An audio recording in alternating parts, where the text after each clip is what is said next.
Well, from music mogul to an inmate, Sean Diddy Combs is denied bail on charges of sex trafficking and racketeering. TMZ has been following this case for months now, and CharlesLat is joining us to dive deeper into what is happening. Charles, I mean, shocking is an understatement when you hear the details of this case. What are your thoughts after hearing the indictment yesterday?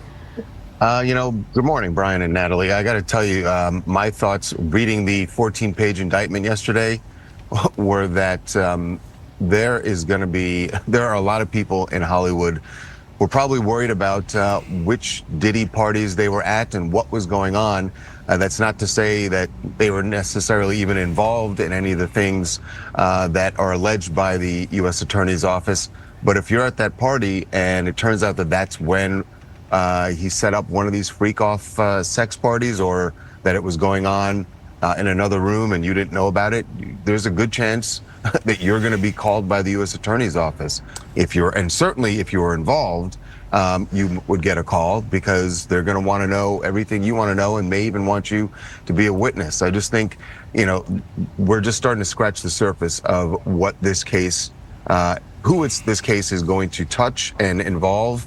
And the feds have said that this remains an open investigation. There could be more charges for Diddy. There could be more charges for other people involved.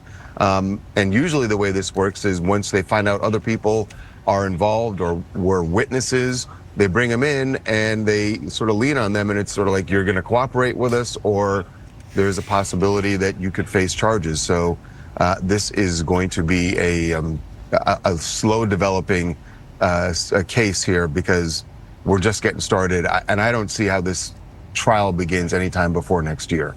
There are a lot of wild allegations in those documents that came out yesterday, including 1,000 bottles of baby oil. What surprised you the most about what you read yesterday? Yeah, I mean, that, Brian, was definitely an alarming graph of the indictment when you read that when they raided, I believe it was the Miami home, where they found 1,000 bottles of, and they said that these were items that were used at the freak-offs. There were also large amounts of drugs, they said, cocaine, ketamine, Molly, GHB, the rape drug. So, they said that the house, according to the feds, that was stocked for these parties that were going on. And then to read their description of how Diddy, as they say, lured women into joining these parties. And they say that he would meet them or lure them, get to know them and lure them in, thinking they would think that there was going to be a romantic relationship with him.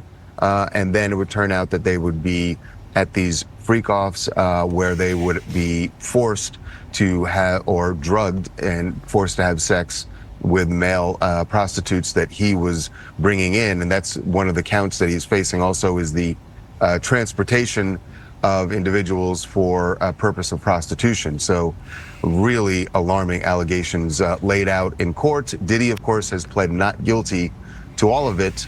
And then the real kicker for him at the end of the day was that the judge said you will be held without bail. And that means however long it takes for this trial to begin, he will be in a federal detention facility in Brooklyn, and not a very nice one. In fact, a fairly notorious one. So you got to figure it. He wants out of there, and he wants out as soon as possible. We're in this era right now, Charles, of men with power falling from grace in Hollywood. And when I think about Harvey Weinstein, that was an open secret in Hollywood for a very long time about what he was doing with victims. Was this also the case with P-Diddy, that the people kind of knew this was going on? I will say this: there were always been whispers about his power and how he wielded that power. But I can't say I heard any whispers about these freak-offs, and it's really alarming. We were talking about it yesterday. One, these parties had a lot of individuals. In fact, the U.S. Attorney's Office says that the parties would sometimes go on for days. So there are a lot of individuals involved, and yet, and they say this has been going on for more than 10 years, and yet we didn't hear about that. So that means that all the people that were involved, according to the feds, that he managed to keep them all quiet, that nobody would speak about it. And that does sort of speak to the kind of power he wielded and the fear that people had of him. We're also talking about the fact that the beating of Cassie, which was captured on the hotel surveillance video, that was what, 6 years ago, and alleged when Combs nobody didn't get knew about it. Nobody heard about it. Think about all the people that were at the hotel who may have known about it, people who saw the surveillance video and never spoke about it.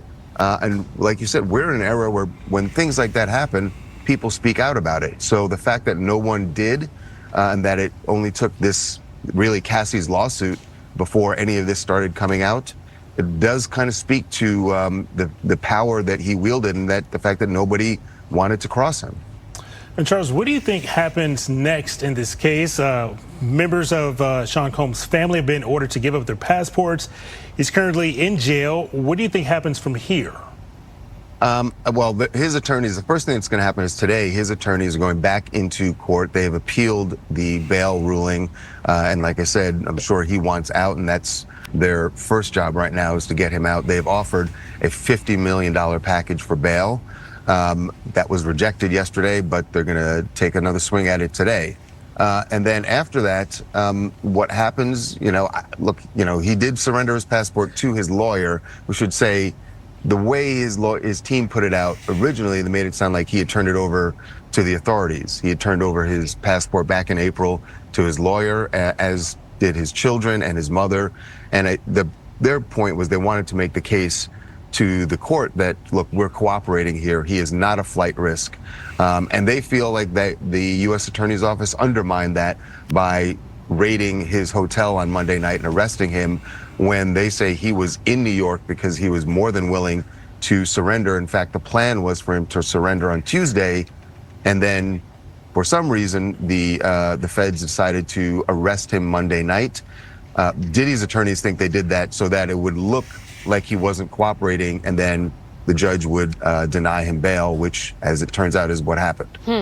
Well, Charles, thank you so much for your thoughts on this morning. You guys always have so much information behind the scenes there. It is 7:13 a.m. in Los Angeles. Thanks for waking up early with us. Absolutely. We're up early every day. So okay, thank you, you can always sir. reach us here. Sounds good. Now, I don't know about you, but this whole Diddy thing is giving me the iceberg factor.